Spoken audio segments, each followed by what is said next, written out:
Kebijakan pemerintah ya dalam hal masyarakat, khususnya bagi yang perokok itu kan harusnya dilarang ya.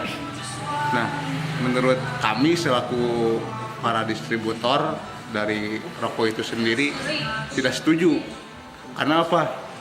Yang pertama, pajak terbesar di Indonesia ini dari rokok. Yang kedua, dan memang sekarang masyarakat itu udah jadi kebutuhan gitu kalau untuk merokok itu.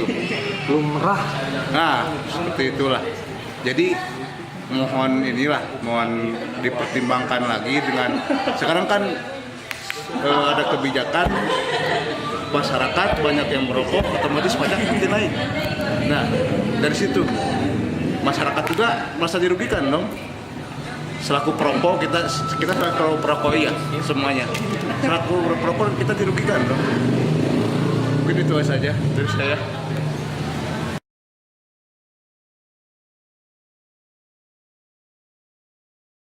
Jadi ada salah satu pihak yang merasa dirugikan.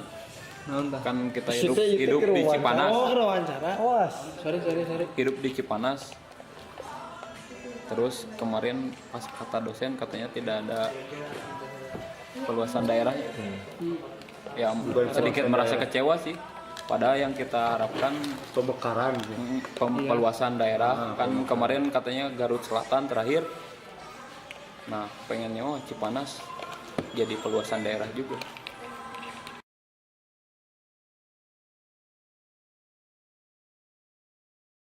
Mungkin sekedar tambahan di bidang anggaran mungkin ya, bermain di bidang anggaran. Bisa dibilang masih banyak mafia di daerah Cianjur.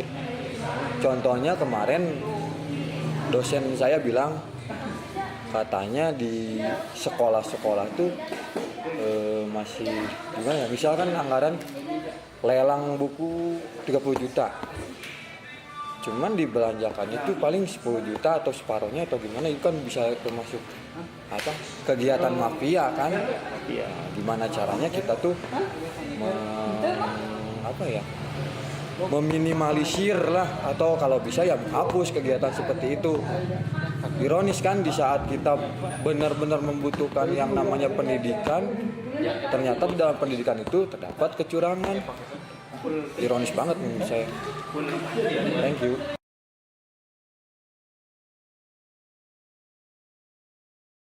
Kalau dari segi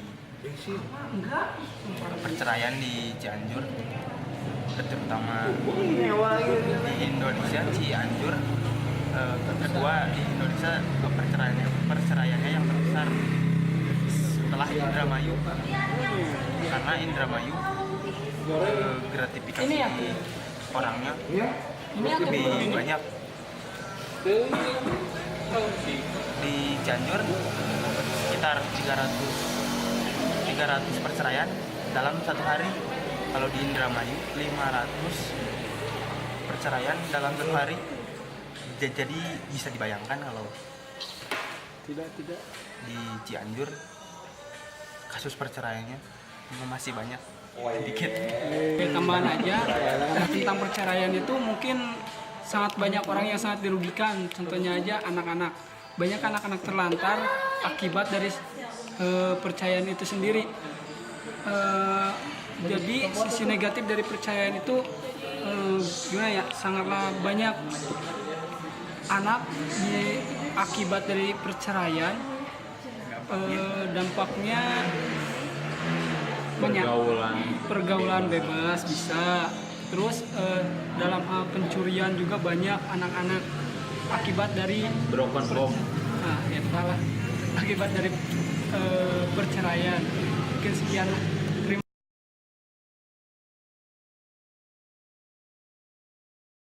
Keadaan saat ini Cianjur menurut pendapat saya gitu sebagai masyarakat yang sampai saat ini berkecimpung di dunia pendidikan dari awal saya lulus sekolah sampai dengan saat ini, melihat bagaimana kondisi Cianjur saat ini,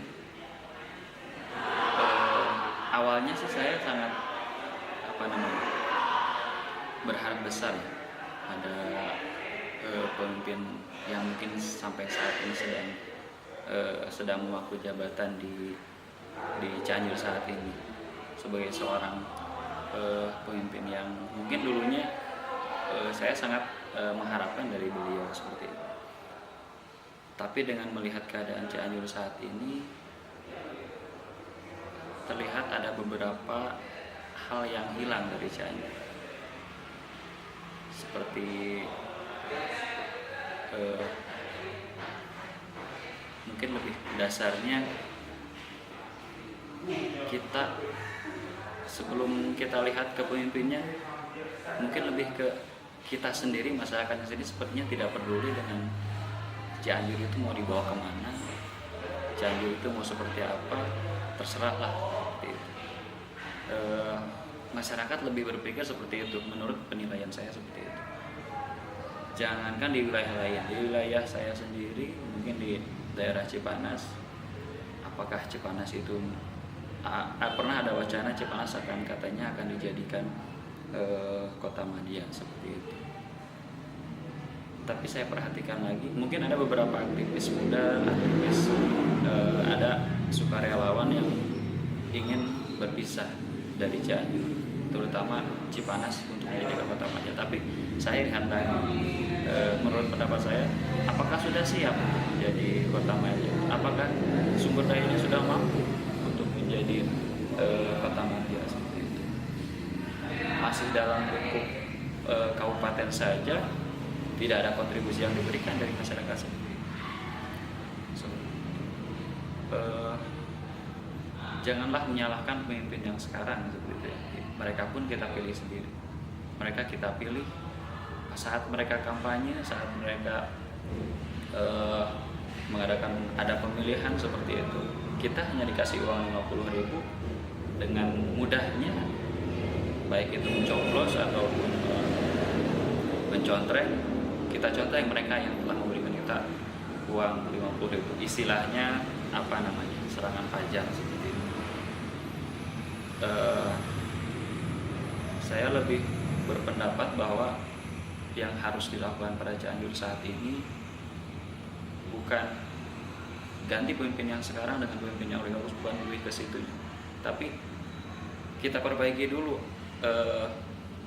Cianjur itu dari nol, dari bawah dulu, dari masyarakatnya harus seperti apa. Nah, disitulah baru peran-peran baik itu pemimpin, tokoh masyarakat, apalagi para ulama seperti itu. Bagaimana caranya mendidik masyarakat Cianjur ini, terutama wilayah Cipanas ini, mungkin mereka peduli dulu nih kepada Cianjur ini. Cianjur itu akan dibawa kemana? Baik itu dalam segi pendidikannya, ekonominya, ataupun bagaimana cara mereka bermasyarakat seperti itu. Jika mereka sudah mengerti, sudah paham apa yang harus dilakukan dengan Cianjur, kita tidak perlu mendapatkan seorang pemimpin seperti Jokowi. Ya, pemimpin seperti Jokowi itu akan sangat berguna sekali jika masyarakatnya pun mendukung apa yang dilakukan oleh Jokowi. Sampai saat ini pun kalau saya melihat bercermin dari bagaimana pemerintahan Jokowi di Jakarta, belum ada, mungkin ada perubahan, tapi belum ada dampak yang sangat signifikan pada kota Jakarta. Dengan seorang pemimpin yang begitu mungkin ya bisa dibilang sukses untuk meraih hati masyarakat, itu pun belum bisa maksimal. Apalagi dengan keadaan Cianjur yang saat ini, para pemimpinnya, para wakil-wakil rakyatnya bisa dibilang hanya mementingkan kepentingan golongan. Saya tidak menyebutkan kepentingan pribadi, tapi mereka mementingkan kepentingan golongannya masing-masing.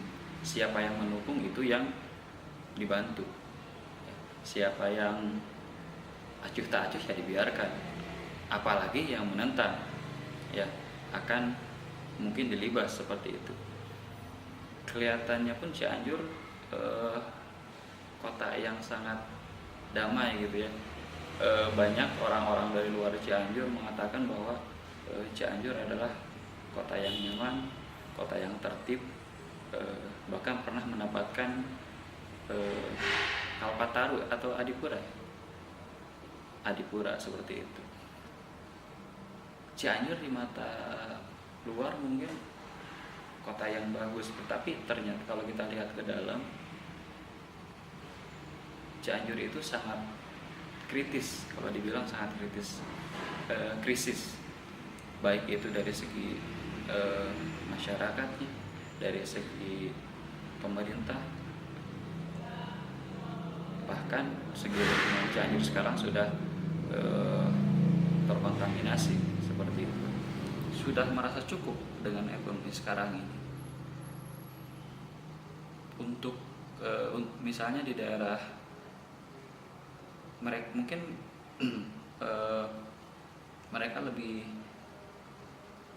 kalau dibilang cukup tidak juga, kalau dibilang mereka sudah mapan tidak juga, tapi malah kembali lagi mereka lebih tidak peduli apakah saya ini sudah mapan atau tidak peduli, yang penting hari ini saya bisa makan, seperti itu.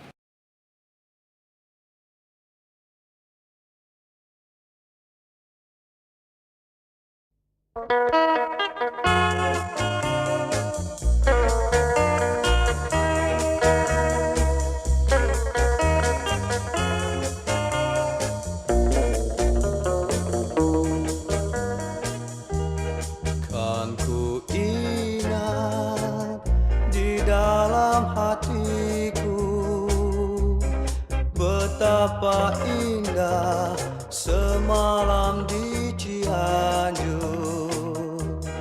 Janji kasih yang telah kau ucapkan, penuh kenangan yang takkan terlupakan. Tapi sayang, hanya semalam berat rasa perpisahan.